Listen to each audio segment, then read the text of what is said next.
Oh, goody. All right, what's going on, everybody?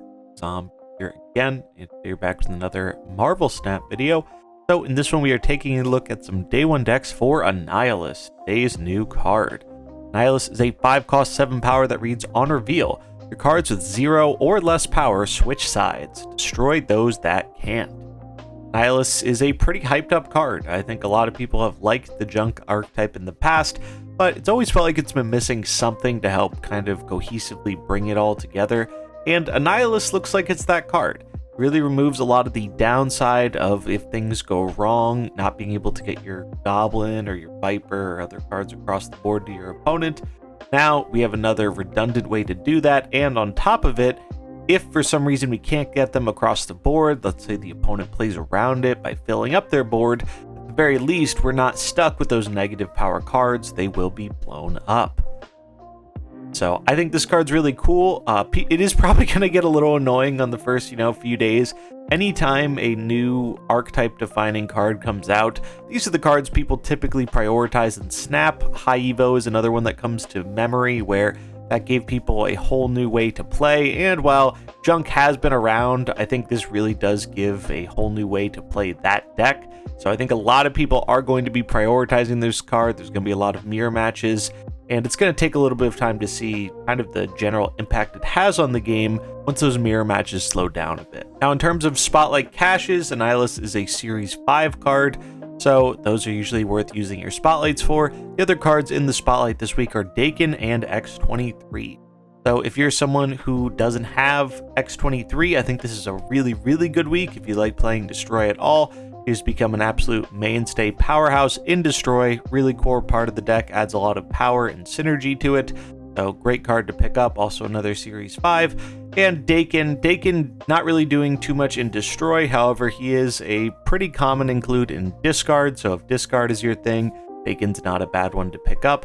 Probably the weakest of the bunch, but not a bad card by any means. This week's appealing for me, because in spite of already having the cards, we have Rian Gonzalez art for both Dakin and X23. I like to collect her art a lot, so this is the week I'm going to be opening for. Grab that Annihilus and get those cool variants.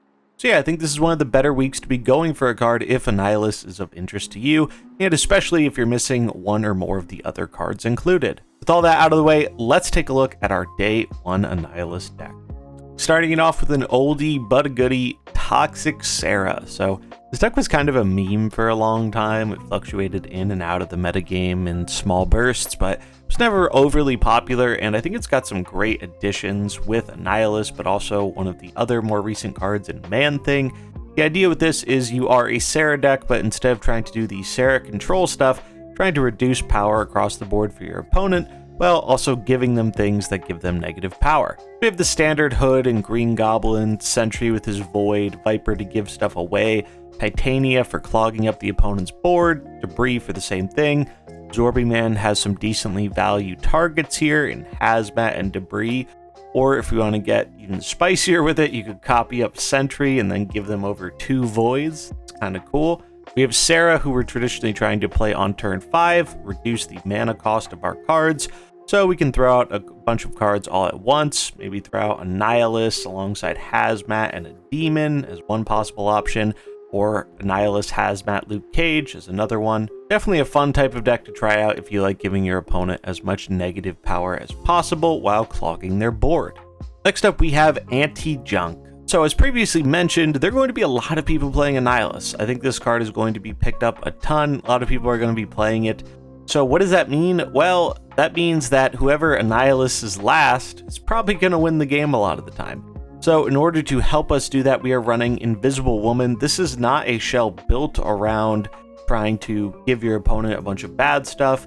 The idea with this deck is we're just playing kind of a good cards Darkhawk deck with a bunch of decent disruption with our Borg and our Widow and Rockslide.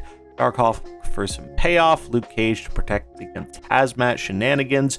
Hood is really our only card that has Annihilus synergy here, as it lets us give it away for a -3 power to the opponent's side and gives us a Demon which we can play alongside our Annihilus on the final turn of the game.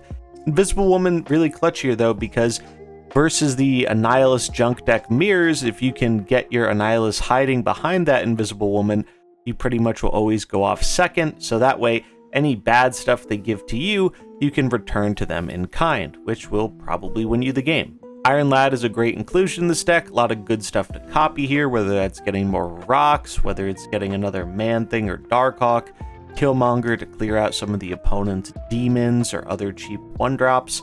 Just seems pretty good overall in terms of having a proactive strategy that can also react to all the other Annihilus decks out there. If you want to lean a bit more into the Annihilus strategy while still trying to guarantee that you are flipping last, a card that I don't think anybody has played in the last few months is finally relevant here in Ghost. So Ghost makes it so your opponents always have priority. You always flip last.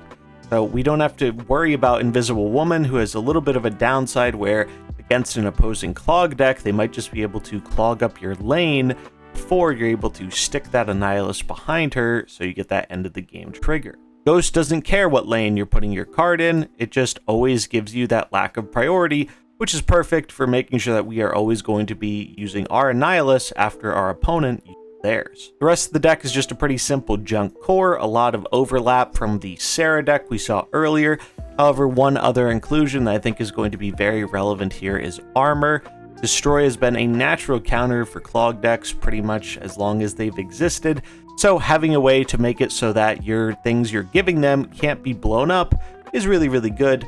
That said, you do want to be a little careful because we do have to remember that second line of text on Annihilus, where the things that we can't send over that have negative power get destroyed on our side. That obviously will not happen in a lane with armor, so do be a little careful about that, but I think that's more of a fringe thing. I don't think it's going to come up a whole ton. Then we have a Werewolf by Night take on the bounce stuff with Annihilus, so we're having some value cards here like the Hood, which is good for getting multiple demons. Basically, it's a bunch of cheap on-reveal effects in that 1 and 2 drop cost slot that have proven to be good with Werewolf. Green Goblin is especially one that has been great with Werewolf as it keeps our lane free so we can keep moving the Werewolf around while also disrupting the opponent. Since this deck typically allocates a lot of its power to one lane, it naturally throws priority a lot of the time, which is helpful in making sure we can use our Annihilus after the opponents to make sure that it does not screw us over. That said, you will have to be a little bit careful here because Annihilus does obviously cost 5 mana, so it's generally harder to weave in a on-reveal effect alongside it, even though we do have 1-drops or reducing the cost of things with Beast, but you do want to be aware of that as you generally don't want your Werewolf Annihilus. Sentry's nice here, it's an on-reveal effect, it gives us a big thing to donate with Viper or Annihilus, and generally fits in with the overall strategy of this deck pretty well. Black Widow annoys the opponent's hand, clogging up their board space with negative power cards, and making it harder for them to draw the cards they need. Spider-Ham has actually been an all-star for me recently, really good about hitting key cards, making sure your opponent can't play them, giving you good information, moving the Werewolf around, just very solid overall. And then Forge and Nico as kind of flex slots, cheap 1-drops with good on-reveal effects that we can benefit from bouncing back to our hand. And the last deck of the bunch is a similar version of the Werewolf deck, but going with a more of a Darkhawk slant to it. Darkhawk Werewolf has been kind of popular. Honestly, I think it is a little overrated, but I think this version with Annihilus is a cool way to try out, where we have that powerful disruption core from the Darkhawk package, while also having a decent amount of stuff to clog up the opponent's board and get value out of Annihilus. Carnage is the main new inclusion here as a way to make sure that we can get rid of bad junk the opponent is giving to us, and a way to get rid of junk that we might have from the Hood or Sentry if we don't get our Viper or Annihilus in that game. I do think in general, these decks that are not going all in on the Annihilus plan are probably going to do a bit better the first few days, as I think with everyone going for the Annihilus plan, we are going to see it just be a lot of mirrors, and that's going to often come down to who gets their Annihilus down last.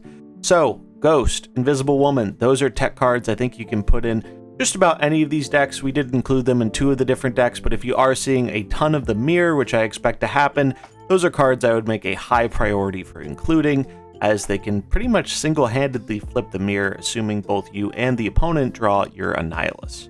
And that's going to wrap it up for our Day 1 Annihilus decks. As always, links to the decks will be in the description if you want to import them into the game for yourself. Let me know what you think about this card. Are you excited for it? Are you dreading it because you don't like the junk decks? I'm sure there are a lot of people who are going to fall into that category. I'm curious to see where it all falls once the mirror matches die down a bit, but I think it's cool to finally see some more support for an archetype that's always been very middling, so I'm looking forward to playing this card. I'll be streaming it later on today, so if you want to see some live games with it, check out the link in the description below. That's going to wrap it up for this one. If you enjoyed it, remember to like and subscribe, and I'll catch you in the next one. Peace.